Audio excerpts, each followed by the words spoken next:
How we are.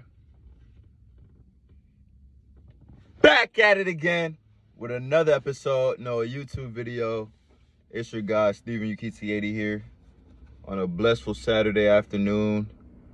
Man, make sure y'all like, subscribe, and share this to a loved one, share this to a brother, a family, things of that nature. Today we're going to talk about your days on this earth are not promised. And I really want to talk about, I don't want to make it dark. I don't want to make it seem sad. I don't want to make it seem like, it's not a good thing, but it could be a good thing or a bad thing depending on what you're doing on your days on this earth. You feel me? Are you impacting the next person to be great? Are you helping others? Are you, serving others? And are you doing what you want to do in this life before, it's all said and done, because we're not on this earth for long. So it's like, what are you on this earth for if you know you're not going to be here for long? What are your purpose? Are you, it ties in with a lot of things. And relating back to your purpose and your way, what you want to do in life, what you want to do to help your fam, things of that nature. Like, you can't really be scared of, who's going to judge you, who's going to, say something about your life when the days are not numbered. You never know when it can be your day to go. You never know it can be your loved one's time to go. So you always want to show love and, be appreciative for everybody that's around you, that's close to you. You feel me? Because you never know, man. Like past episodes I preached about, don't show love when it's too late. It kind of relates to that because, what would you do if today was your last day? You had 24 hours on this earth. And what would you do? You need to start living like that for real. And you're going to see your life increase. You feel me? Because you won't really care about a lot of things.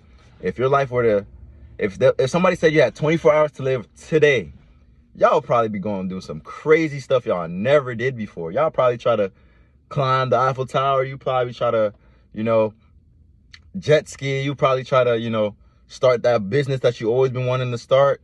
Probably start a family you always been wanting to start. Who knows what y'all capable of now in these days, 2024. You feel me? So it's like, what's the hold up now if you know that if somebody put a timer and said you have 24 hours to live, that you'll be doing those things? So why don't you do it now? You feel me? Like, who says tomorrow's promised? Like, a lot of people, that's the thing. A lot of people think that, oh, I'm just not going to do it. I'm going to put it to the side. Tomorrow's going to be there. Oh, I'm going to just do it Saturday. Oh, I'm going to do it Monday. But then when that Monday don't come, when that Saturday don't come, then what? What you gonna do? Essentially, you can't really do too much because it's either you put in the work, you did what you wanted to do, or you just let the time pass and you just said, okay, I'm gonna die anyway, so I'm not even gonna do anything. Nah, you can't live like that. You can't be in scarcity. You always gotta be up. You always gotta know what's coming next. Praying, talking to the man above about what's coming next, and just having him guide you. Still be where your feet are, for sure. Always be where your feet are, but just know that, pray for the guidance and pray for the wisdom of, the future to come. But don't stress too much on the future. Pray and let it be known to God, and he'll put you at rest. He'll put you at peace with your decision, It's very important, man, because God knows you. Like, before you came in this earth, he knew you. He knew you. Like what? Jeremiah chapter 1, verse 5. Before I formed you in the womb, I knew you. Before you were born, I sanctified you. I ordained you a prophet to the nations. Man, that's deep, man. That's deep. Like, you can't hide from God, man. Like, you can't run from him. So it's like, you feel me? Your days are not promised. What if God wants you to come home tomorrow? What if he wants you to come home next week? Or when you turn 90? Who knows? But as long as you're putting your best foot forward, picking up your cross, denying yourself and your flesh, and using discernment, and try to walk like how Jesus did every day, then you're putting your best foot forward. And hey, even if your time was tomorrow that you wouldn't know, hey, at least you can say that you did the best that you can that day, which is what ultimately matters. You feel me? Because You can be a millionaire and still not be happy. You know, you can be a homeless and be the happiest person in the world. It's crazy how life works, man.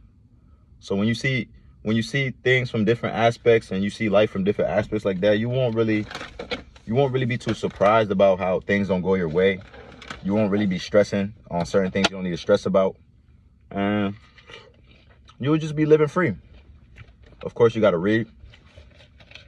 You know, and reading books really opens your mind up. I started taking reading serious like 3-4 years ago, and it's really helped me a lot. I can tell you that. I used to be a kid who didn't like to read, but you have to read. You have to read, man. It really expands your mind.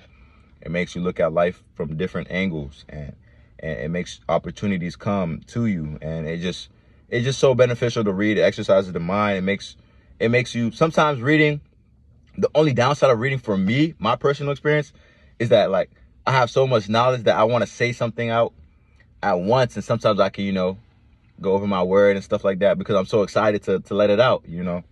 But sometimes you gotta slow down and just let God take control. And that's what I'm working on myself. And it's good to know that, you know, he's in control. You feel me? Even through the bad things, he's still in control.